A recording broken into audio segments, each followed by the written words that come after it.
How do we walk the path of Dao and cultivate the Dao and these two words encapsulate our essence.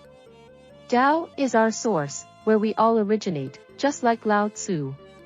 But what about the? It's our conduct in this lifetime.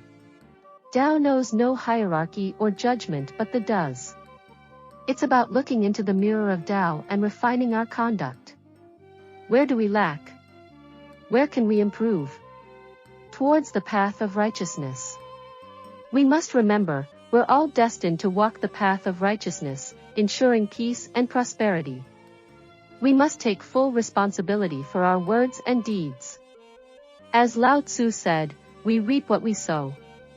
Today, many societal problems stem from moral decay. It's time to return to the basics, to embrace morality in our hearts.